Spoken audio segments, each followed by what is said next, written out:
Capítulo 8. As pernas da cadeira de metal arranham o chão. É o único som na cela quadrada. Deixo a outra cadeira como está, de ponta cabeça e torta, depois de ter sido jogada contra a parede. Antes de eu chegar aqui, Cole deu um verdadeiro showzinho com as duas cadeiras e a mesa, agora amassadas. Há apenas uma rachadura na parede, logo abaixo da janela, onde a quina da mesa acertou. Para mim, não adianta nada ficar jogando móveis. Em vez de gastar energia, eu a conservo e sento no centro do cômodo. Cole anda de um lado para o outro, em frente à janela, mais animal que homem.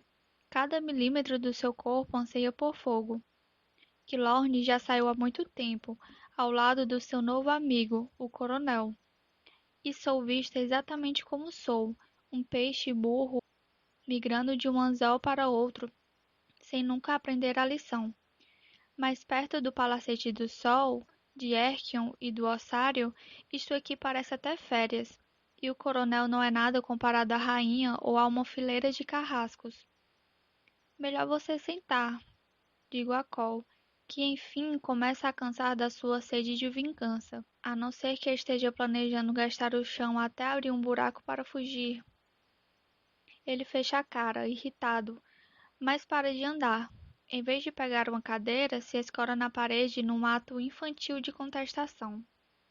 Estou começando a achar que você gosta de prisões, ele diz, batendo o nó dos dedos contra a parede devagar. E que tem o pior gosto do mundo para homens. Isso me fere mais do que eu gostaria. Sim, eu gostava de Maven bem mais do que gostaria de admitir, e que Lorne é meu amigo mais próximo. E ambos são traidores. Você também não é muito bom em escolher amigos. Disparo, mas meu golpe não o abala. E não tenho nenhum gosto para homens. Isto não tem nada a ver com isso. As palavras se embaralham, saem inadequadas e atrapalhadas. Nada? Ele ri, quase entretido. Quem foram as duas últimas pessoas que nos trancaram numa cela? Como não respondo, envergonhada, ele continua.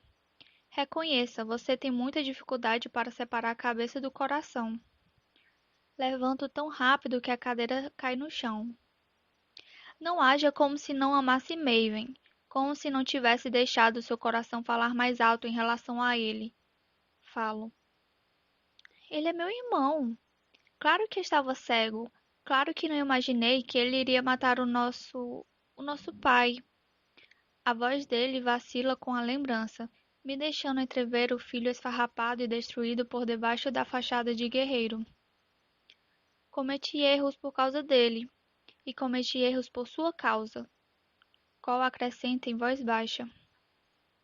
Eu também. O pior foi quando dei a mão a ele e o deixei me arrastar para fora do quarto, para uma dança em um turbilhão adiante.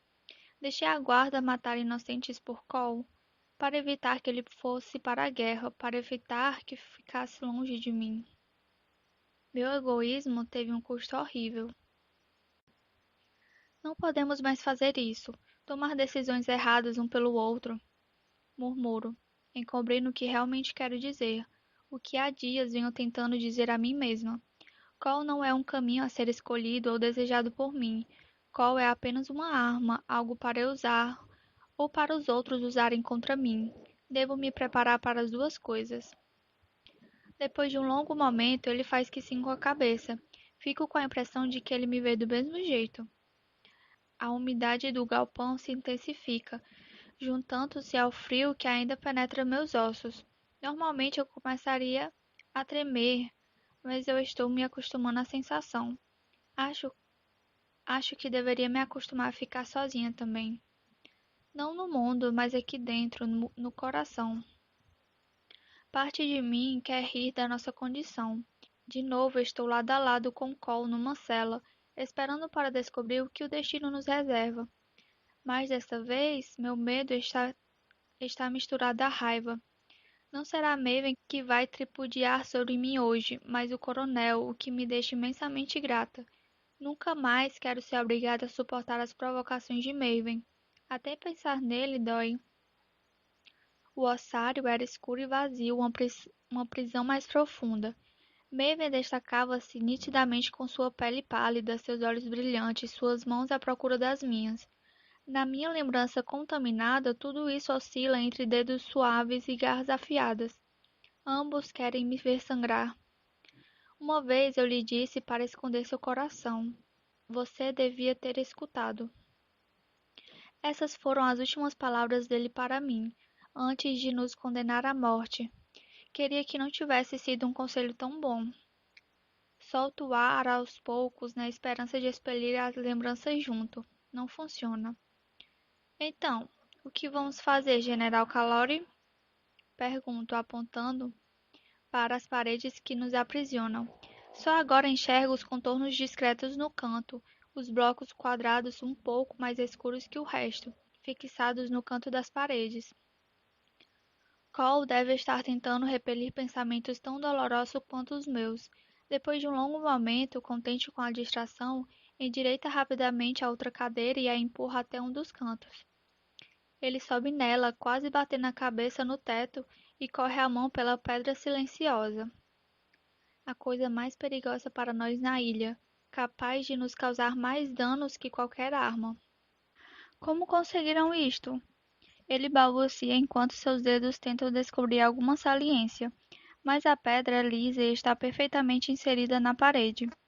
Suspirando, desce da cadeira com um pulo e se solta para a janela. A nossa melhor chance é quebrar o vidro. Não temos como nos livrar das pedras. É mais fraca, digo, com os olhos fixos na pedra silenciosa, que parece me encarar de volta. No ossário me sentia sufocada. Esta aqui está longe de ser ruim daquele jeito. Cole dá de ombros. Não há muito, não há muitos blocos, mas são o bastante. Roubados? Com certeza. Existe uma quantidade limitada de pedras, e só o governo pode usar, por motivos óbvios. Verdade, em Norta. Ele inclina a cabeça, perplexo. Acha que vieram de outro lugar? Cargas contrabandeadas chegam aqui de toda parte. Piedmont, Lakeland e outros lugares. Você não viu nenhum soldado aqui embaixo? O uniforme? Cole balança a cabeça. Não, desde que aquele bastardo de olho vermelho me escoltou para cá ontem. Eles o chamam de coronel. É o pai da Farley. Eu sentiria pena dela, mas a minha família é infinitamente pior. Esboça um sorriso, quase achando graça. Eles são de Lakeland, Cole. Farley, o coronel e todos os soldados dele, o que significa que há mais de onde eles vieram. Uma expressão confusa paira em seu rosto. Isso não é possível. Já vi as frentes de batalha com os próprios olhos. Não há como passar. Ele faz uma pausa, olha para as mãos e desenha um mapa inútil no ar. Não faz sentido para mim, mas ele o conhece em detalhes. Os lagos estão bloqueados nas duas margens. Ele retoma. O gargalo está completamente fora de questão. Transportar bens e suprimentos é uma coisa, mas pessoas é impossível. Não nessa magnitude. Precisariam ter asas para atravessar ao fronte. Tomo fôlego apressada, na velocidade do pensamento que me vem à mente. O pátio de concreto, o hangar imenso no fim da base, a estrada larga que não leva a lugar nenhum. Não é uma estrada, é uma pista de decolagem. Acho que eles têm. Para minha surpresa, um sorriso largo e sincero brota no rosto de Cole. Ele se volta para a janela e lança um olhar para o corredor vazio. A educação deles deixa muito a desejar, mas a Guarda Escarlate vai dar muita dor de cabeça ao meu irmão. Logo também começo a rir. Se é assim que o coronel trata seus supostos aliados, adoraria ver o que faz com os inimigos. A hora do jantar chega e logo passa, marcada apenas por um senhor grisalho de Lakeland que nos traz uma bandeja de comida. Ele gesticula para que a gente se afaste e olhe para a parede do fundo. Não obedecemos e continuamos perto da janela. Depois de um grande impasse, o homem se retira, devorando nosso jantar com um sorriso no rosto. Mas isso não me incomoda nem um pouco. Cresci com fome. Posso encarar algumas horas sem comer. Cole, por outro lado, fica pálido quando o nosso jantar vai embora, seguindo o prato de peixe cinzento com os olhos. Se você queria comer, devia ter me falado, reclamo, retornando ao meu assento. Você não vai servir para nada se estiver morto de fome. É isso que quero que pensem, ele responde, com um leve brilho no olhar. Acho que vou desmaiar depois do café da manhã e descobrir se os médicos deles são bons de briga. É um plano no mínimo frágil e torço o nariz em reprovação. Tem alguma ideia melhor? Não, respondo, seca. Foi o que pensei. Ah, a pedra silenciosa tem um efeito estranho sobre nós. Ao retirar a coisa em que mais nos apoiamos, nossos poderes, somos forçados a ser pessoas diferentes. Para Cole, isso implica ser mais inteligente, calculista, já que não pode contar com o fogo, ele apela para a mente. Mas, a julgar pela ideia fraca, parece que a inteligência não é muito seu forte. As mudanças em mim não são tão evidentes, afinal vivi 17 anos de silêncio, sem conhecer o poder oculto dentro de mim. Agora pareço de novo aquela garota impiedosa e egoísta que fazia qualquer coisa para salvar a própria pele. Se o homem de Lakeland voltar com outra bandeja, é melhor estar preparado para sentir minhas mãos na sua garganta.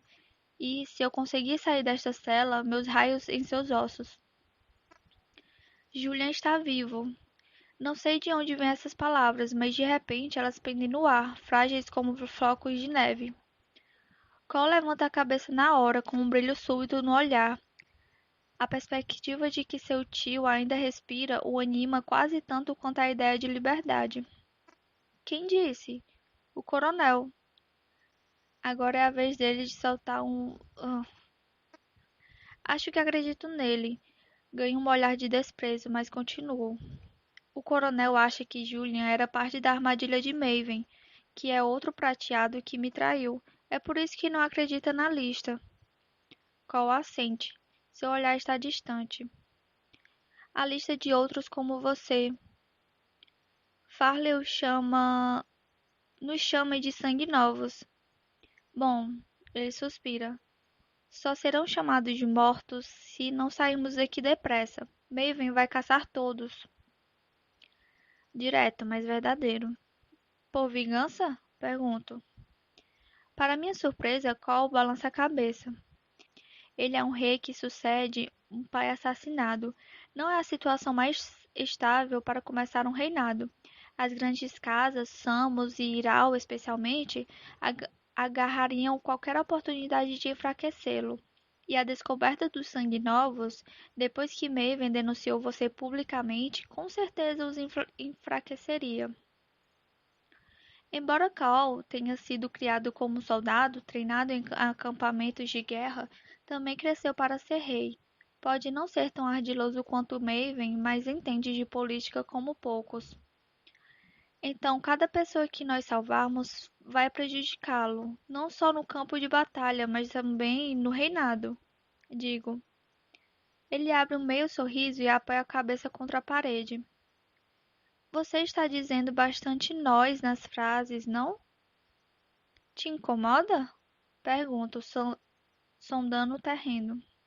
Se eu trouxer Cole para a busca pelos sanguinovos, talvez tenhamos uma chance real de superar Maven. O músculo na bochecha dele se contrai, o único indício de indecisão. Mas antes que ele consiga responder, ouvimos o barulho familiar de botas. Cole bufa de irritação com a volta do coronel.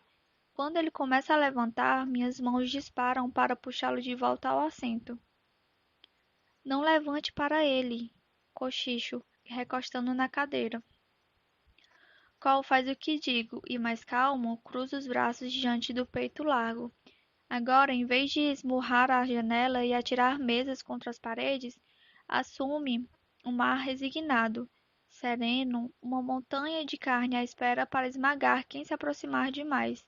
Se ao menos ele realmente pudesse fazer isso, se não fosse a pedra silenciosa, ele seria um inferno flamejante, queimando mais que o próprio sol, e eu seria uma tempestade.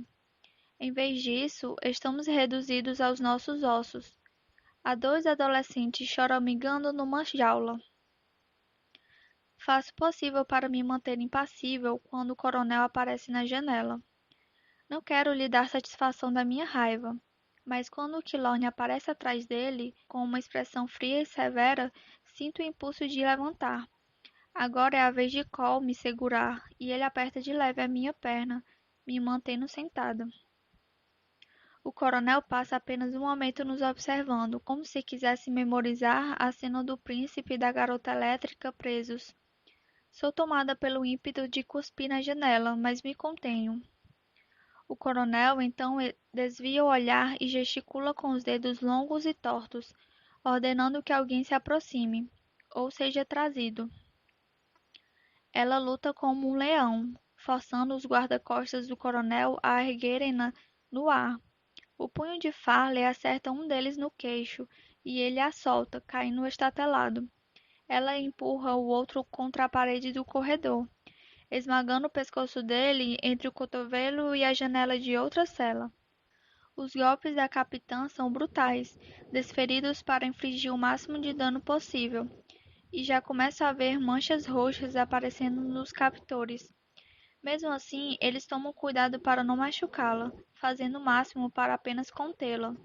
Imagino que seja a ordem do coronel. Quer manter a filha presa, mas não quer machucá-la. Para minha tristeza, Quilorne não fica parado. Quando os guardas conseguem prensar Farley contra a parede, um segurando cada braço e perna, o coronel faz um gesto para o pescador. Com as mãos trêmulas, ele saca uma caixa cinza e fosca. Dentro dela, seringas reluzem. Não consigo ouvir a voz dela através do vidro, mas é fácil ler seus lábios. Não, pare. Quilorne, pare!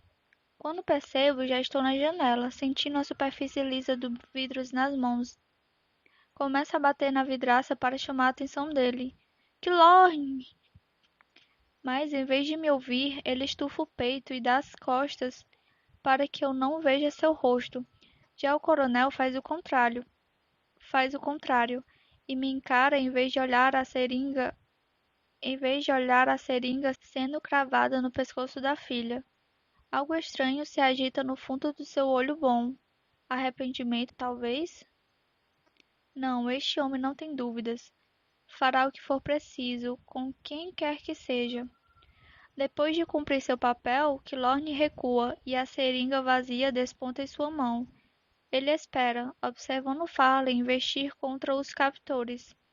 Mas os movimentos dela ficam lentos, e suas pálpebras começam a fechar à medida que a droga surte efeito. Por fim, ela desmorona em cima dos guardas de Lakeland, inconsciente, e eles a arrastam para a cela em frente à minha. Em seguida, deitam-na, fecham a porta e a trancam, como fizeram com Cole, como fizeram comigo. Escuto o fecho da porta dela travar e, ao mesmo tempo, o da minha abrir. Então, estão mudando a decoração? O coronel pergunta com uma fungada, notando a mesa amassada. Quilorne vem logo atrás, enfia a caixa de seringas de volta no bolso do casaco como se avisasse. Para vocês, se passarem dos limites. Para evitar meu olhar, ele se concentra na caixa enquanto a porta se fecha atrás deles. Dois guardas vigiam do lado de fora. Cole os encara com uma expressão assassina. Não duvido que esteja pensando em todas as formas como poderia matar o coronel, procurando a mais dolorosa. O coronel também sabe disso e saca uma pequena pistola do coldre. Ele a segura como quem não quer nada, como uma serpente enrolada à espera do momento certo para dar o bote. Sente, por favor, senhorita Barrow, ele diz, gesticulando com a arma. Obedecer a ordem como me render, mas não tenho escolha. Sento, deixando que Lorne e o coronel assomarem sobre nós. Se não fosse pela arma e pelos guardas no corredor, vigiando de perto, teríamos uma chance. O coronel é alto, mas é velho, e as mãos de Cole se encaixariam perfeitamente na garganta dele. Eu teria que enfrentar Quilorne sozinha, me aproveitando das feridas ainda abertas para derrubá-lo. Mas, ainda que superássemos os dois, a porta permaneceria fechada e os guardas continuariam lá fora. A luta não valeria absolutamente nada. O coronel sorri, como se lesse meus pensamentos.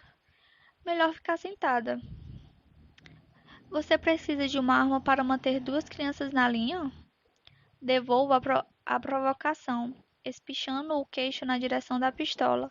Nenhuma alma no mundo ousaria chamar Cole de criança, mesmo sem poderes. Só o seu treinamento militar já é o suficiente para torná-lo mortal, algo que o coronel sabe muito bem.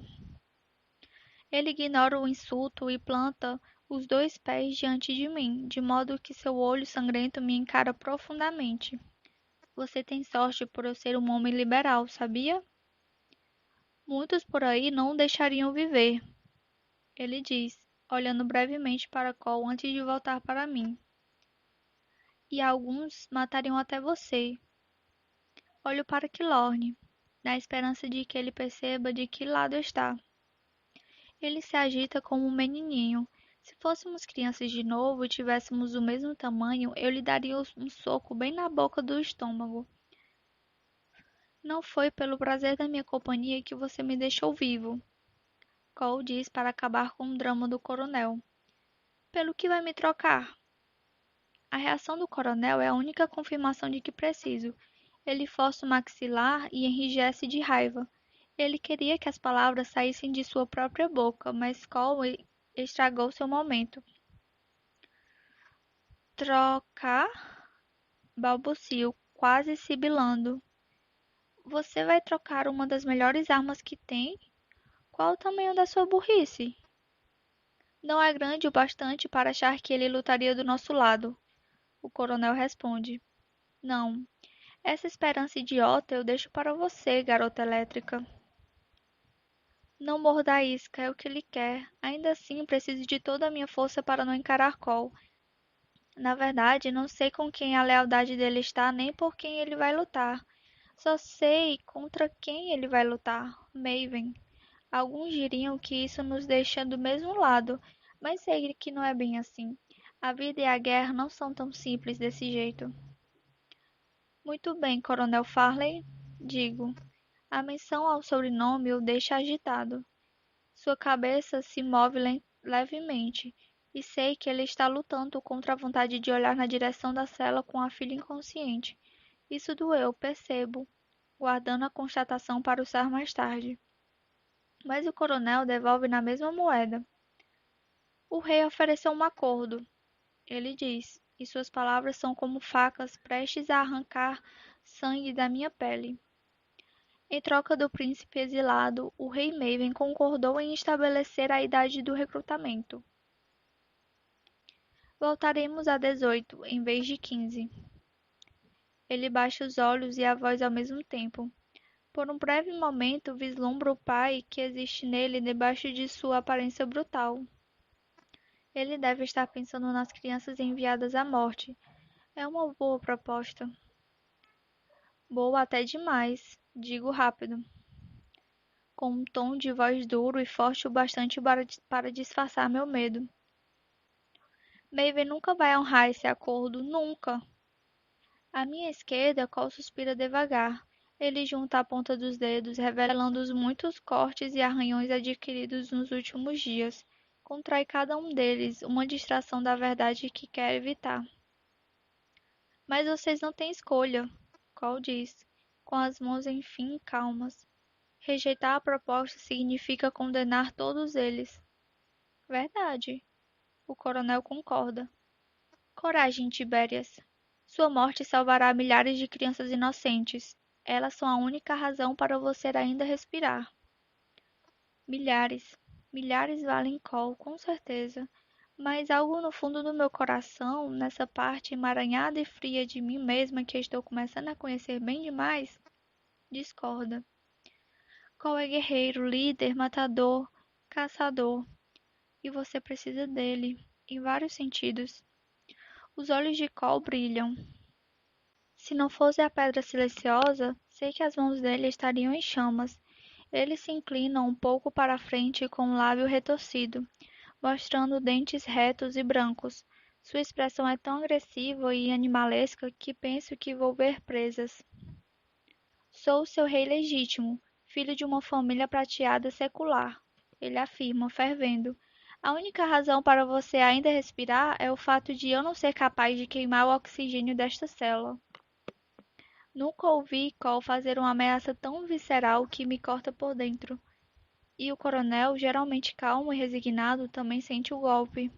Ele recua depressa, quase tropeçando em Quilorne, e assim como Farley, sente vergonha do medo. Por um momento, o rosto e o olho vermelho se fundem, e ele fica parecendo um tomate com braços e pernas. Mas o coronel é durão e espanta o medo com um único e incontrolado gesto. Ele corre a mão pelo cabelo loiro quase branco, amassando-o sobre a cabeça chata, e guarda a arma com um suspiro satisfeito. Seu barco parte esta noite, Alteza Real. Ele avisa, estalando o pescoço. Meu conselho é que se despeça da senhorita Barrel. Duvido que algum dia volte a vê-la. Fecho a mão ao redor do assento, pressionando o metal tosco e frio. Se ao menos meu nome fosse Evangeline Samos, eu, enrolo- eu enrolaria esta cadeira no pescoço do coronel até ele sentir o gosto do ferro e o outro olho sangrar. E quanto a Mar? Como Cole consegue, logo depois de receber a própria sentença de morte, ser tão burro para se preocupar comigo? Ela será vigiada. Que Lorne intervém, falando pela primeira vez desde que entrou na cela. Sua voz fraqueja, como esperado. O covarde tem todos os motivos para temer. Para me temer, inclusive. Ficará presa, mas não será ferida. Desgosto cintila no rosto do coronel. Suponho que ele me quer morta também. Não sei quem poderia se sobrepor à vontade dele. O misterioso comando de Farley, talvez, seja lá quem for.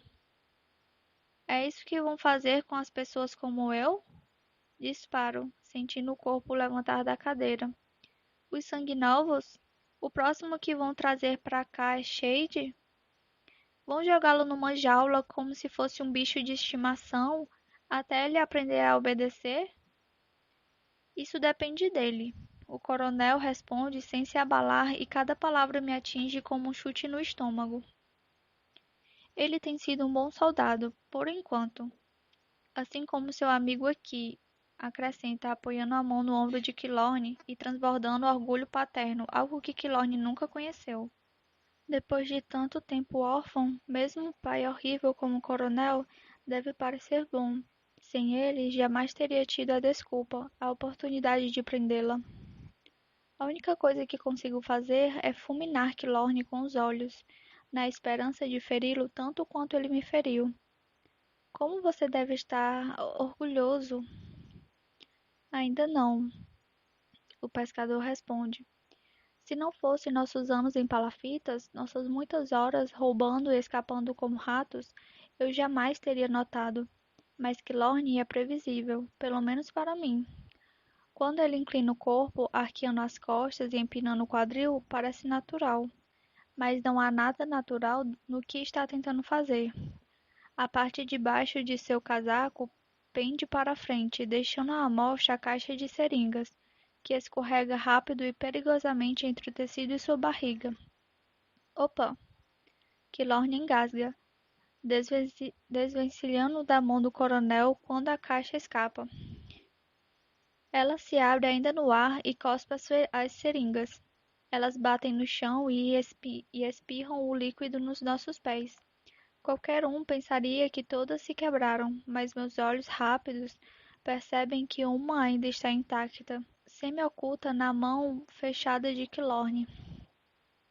Droga, garoto! O coronel diz, abaixando sem pensar duas vezes. Ele tenta pegar a caixa na esperança de salvar alguma coisa, mas acaba ganhando uma agulha na jugular. O fator surpresa oferece a Kilorn os segundos necessários para esvaziar a seringa na veia do coronel. Assim como Farley, ele luta, acertando um soco poderoso na cara do pescador, que voa até bater na parede oposta. Antes que o coronel consiga dar mais um passo, Cole corre da cadeira e prensa o homem contra a janela. Os soldados de Lakeland observam atônitos do lado de fora, com as armas inúteis preparadas. Afinal, não podem abrir a porta, não podem arriscar saltar os monstros da jaula. A combinação das drogas com o peso de Cole nocauteia o coronel. Ele desliza vidro abaixo, joelhos cedendo, e desaba de maneira degradante. De olhos fechados, ele parece bem menos ameaçador, normal até. Ai! É o som que vem de Kilorn enquanto massageia a bochecha que já começa a inchar. Drogado ou não, o coronel é capaz de desferir um soco devastador. Sem hesitar, vou rápido até Kilorn. Não é nada, Mar, não se preocupe. Só que não quero consolar ninguém. Meu punho acerta a outra bochecha, tão forte que sinto seus ossos no nó dos dedos. Ele urra e vacila sob o impacto do meu soco, quase perdendo o equilíbrio. Ignorando a dor no punho, esfrego a mão. Agora sim. Então o abraço, envolvendo-o pela cintura. Ele se contrai, esperando mais dor, mas logo relaxa o corpo. Eles pegariam você aqui embaixo de qualquer jeito. Achei que eu seria mais útil se não estivesse na cela ao lado, ele diz, suspirando. Falei para você confiar em mim. Por que não acreditou? Fico sem resposta. Perto da janela, Cole bufa alto, nos trazendo de volta ao presente. Não quero criticar sua coragem, mas seu plano vai além de botar esse saco de lixo para dormir? Ele pergunta, cutucando o corpo do coronel com o pé e apontando para a janela. Os guardas ainda nos observam. Só porque não sei ler não quer dizer que seja burro. Kilorn responde a um tom levemente cortante. Olhe pela janela. Deve chegar ao qualquer segundo. 10 segundos para ser exata. Esperamos exatamente 10 segundos até um vulto familiar surgir no piscar de olhos. É Shade, com uma aparência bem melhor do que a vi na enfermaria de manhã. Está de pé, com um suporte na perna machucada e nada mais que curativos no membro. Ele empunha a muleta com uma clava e acerta os dois guardas antes que eles percebam o que está acontecendo. Como dois sacos vazios, eles caem no chão com uma expressão estúpida no rosto. A tranca da cela se abre com um eco maravilhoso, e Cole corre como um raio para abrir a porta. Assim que sai da cela, ele respira fundo o ar do corredor. Não fico para trás, e suspiro alto quando o peso da pedra silenciosa se desfaz. Com um sorriso, faço faíscas brotarem nos dedos e as observo estalando e serpenteando pela minha pele. Estava com saudade, murmuro para as minhas melhores amigas. Você é estranha, garota elétrica. Para minha surpresa, Farley está escorada contra a porta aberta da sua cela, a calma em pessoa. Não parece nem um pouco afetada pelas drogas, se é que surtiram algum efeito. É a vantagem de se fazer amizade com as enfermeiras, que Lorne diz, dando tapinhas no meu ombro. Um sorriso simpático foi o suficiente para distrair Lena e enfiar uma seringa inofensiva na caixa. Ela vai ficar de coração partido quando descobrir que você foi embora. Fale responde, fazendo um bico. Coitada. Que Lorne apenas desdenha e me lança um olhar. Não é problema meu. E agora? Cole diz, deixando seu lado soldado vir à tona. Ele enrijece os ombros sob as roupas esfarrapadas e vira a cabeça de um lado para o outro, observando o corredor. Shade responde estendendo o braço com a palma virada para o teto. Agora saltamos, diz ele. Sou a primeira a agarrar seu braço, seguro firme. Ainda que não possa confiar em Kilorn, em Cole e em mais ninguém, posso confiar no poder, na força, na energia. Com o fogo de Cole, a minha tempestade e a velocidade de Shade, nada nem ninguém pode nos parar. Enquanto estivermos juntos, jamais seremos presos de novo.